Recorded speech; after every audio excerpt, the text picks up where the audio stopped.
Hey, it's Tammy Gingbro with Body and Balance, coming to you to talk about the energies of the full moon.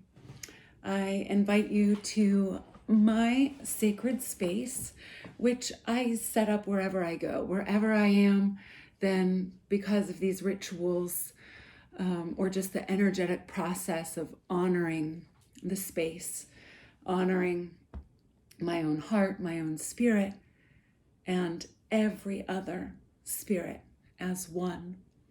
So we're coming into this really powerful full moon right now on the 9th.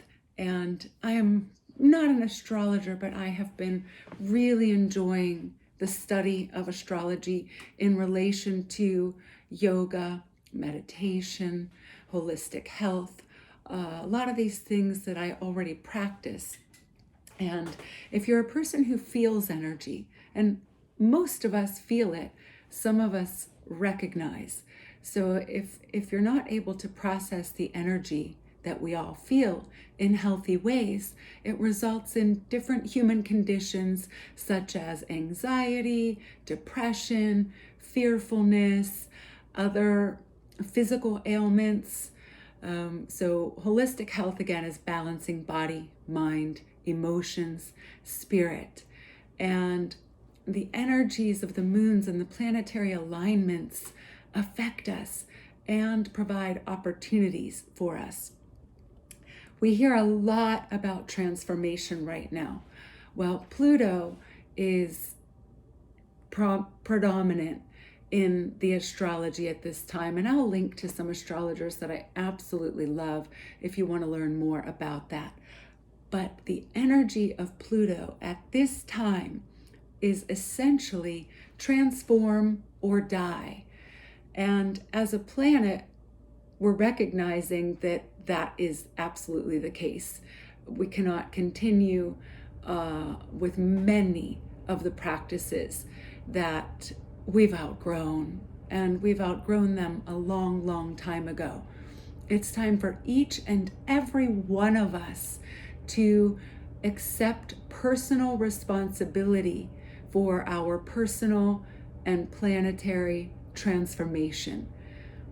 I, for one, am living in the new aeon, the new earth, and I, every day, strive to be the change that I want to see, to be the humans that we are capable of being.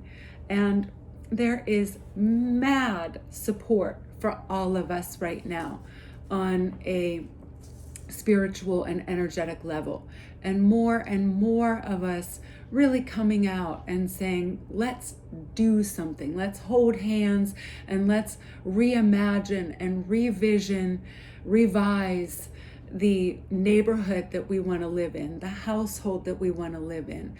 And then that translates and spreads across the whole earth. So you see here my copal incense, that it's one of my favorite incense, and it's my last stick, and I happen to be leaving Thursday to go down and prepare for our Sacred Waters retreat in Riviera Maya, Mexico. We still actually have a couple spots for the 2020 trip, March 15 through 21st.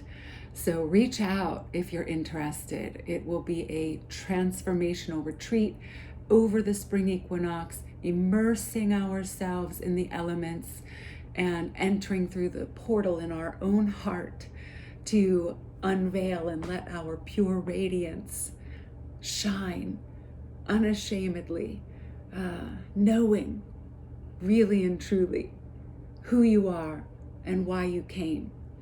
And this is what all of our classes, retreats, events, virtual products are all about. Helping you to unveil, discover your true nature, and radiate your light and truth in this world.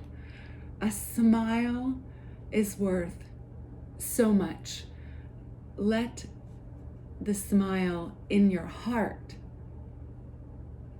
express itself through your face and through your aura. So I also lastly here wanted to share with you my personal meditation from this morning.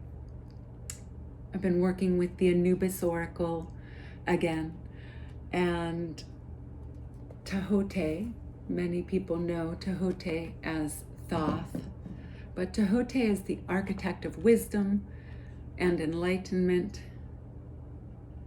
He's the ancient scribe of ancient Egypt, presents himself in many ways, sometimes with the head of an ibis, and Tahote's staff, and he really is one of the most ancient recorded beings to be identified with the caduceus, which is the staff of our medical institutions. It's difficult to see in this image, but it's the staff with the two snakes surrounding, and then wings, and masculine and feminine represented in balance on either side. So this is also then the other card, which Tahote is one of three.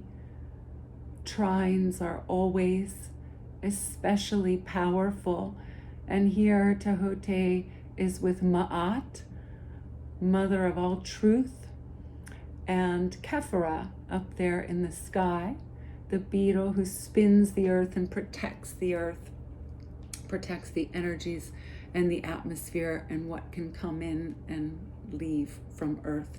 So I would love to share just a short little reading from Nikki Scully's book that goes with the Anubis Oracle. And it is a message from Tahote of encouragement for all of us, that we have the support that we need to transform right now. And if you've been working on it for a while, we're going to experience a big shift. If you're just awakening for the first time, you feel all kinds of crazy, and you need other people who understand what that's like to help you find your balance. So that's what we're here for. Body in Balance Healing Center. Optimal health naturally now, balancing body, mind, spirit, and emotions so that you can unveil and radiate the beauty and power of who you are and why you came. So here we go. Without further ado, Tahote most often appears with the body of a man and the head of an ibis. He expresses wisdom in many forms, representing the highest concept of mind. He is the one who brought language and writing. In ancient Egypt, he was revered as the patron of scribes because of the enlightened communication that he brought to every situation. Tahote directs us to the experiences that we require to grow. And you know, growing comes with some growing pains, right? But when Tahote or the universe presents us an opportunity to grow, like these astrological energies are now, there comes some growing pains, but they're also providing the support to get through it.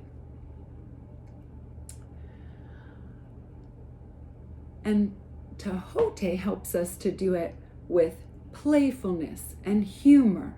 He is the cosmic joke beyond the human experience.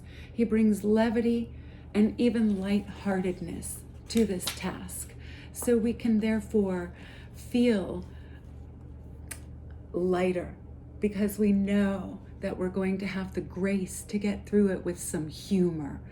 And boy, when we can finally laugh at something, I think that's a sign of true transformation. Tahote urges us upward toward higher learning so that we are able to understand the deeper meaning of our lives. When we have embodied the truth of who we are and why we are here, we're able to articulate and share our soul's wisdom authentically from an enlightened place. It is time to cultivate your relationship with Tehote. And this means also your higher self, your spirit guides, source creation, the energy of God that is in us all that makes us one with God and one with one another. We're all one, one, one, one. So let Tehote be whatever God means to you at this time.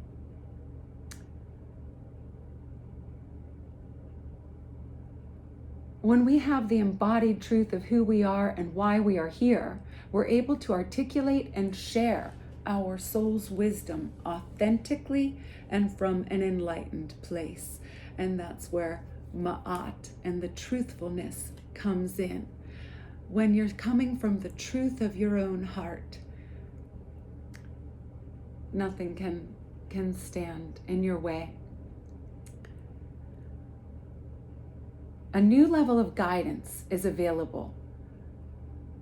You may ask specific questions about something that's been troubling you or any difficult situation in your life, and you will receive a new direction or a fresh perspective. Tehote brings you his experience and articulation in both speech and writing. So there is new energy to support getting your message out there in a clear and digestible manner. Allow yourself to experience this guidance and the illumination it provides. If you're attentive, you may receive a vision of your higher self with this full moon. So this is all to encourage you to set up your own sacred space. If you have sacred objects that you found in nature or that have come to you in different ways, it's time to pull those out and to use them ceremonially and ritually. This, you may see, looks like the head of an ibis, and it is a very sacred tool for me, and it was a gift actually from Tehote, and I use it for all sorts of things like scalp massage and energy work, and it's just a beautiful sacred object to me. So burning candles, incense, clearing your space with sage or copal, and quieting your mind and go within. And I am truly offering up a prayer right now that in the East Coast here in Pennsylvania, we have clear skies to experience this full moon. And I hope that you do something out there under the light of the moon. If you wear crystals or have crystals, take them out and hold them up in the moonlight and cleanse their energy and meditate that way. It's kind of like a kaleidoscope when you take a crystal up to the moon and back to your eyes. It's really beautiful. So I just encourage you to find your own expression of honoring this full moon ceremonially and joining us for these kinds of ceremonies. It's just about living and living well and living with love. So make food that came from the earth with love to share, or tea, or, whatever it is that you do, prepare it ceremonially, bring it together, and take time to honor the courses of nature, to pray that we are protected. Let Kephara and this kind of energy protect us from this coronavirus. Don't succumb to the fear. Build your immune system through Kundalini yoga and through a holistic diet with plant medicines and, honoring the elements, breathing to strengthen our lungs and our immune system. This is what we do through the practice of Kundalini yoga. So this is why I'm creating for you a digital series, Rebirthing. It is the time for rebirthing. You're hearing it everywhere. And I started the preparation for this last year at this time with last year's Sacred Waters Retreat. And now I'm going through it the second time and recording it so that this powerful tool for transformation can be shared with everybody, because we have this great global technology. So on April 2nd, we officially launch Rebirthing, a Kundalini series for transformation. Renew, rebirth, repattern, We have live music, a wonderful collaboration of some local musician friends are coming together to record the mantras and the music that makes up the Rebirthing series. So look for links to all of these things and just reach out to me. I love having phone calls and I still have time for that. I have one-on-one virtual healing sessions available on the website, and a new website is coming really soon with so many great tools for transformation, for being your best, living your full potential, body in balance, optimal health naturally now with Tammy Gingro. Namaste, aho, and I do hope to be with you soon. Lots of love.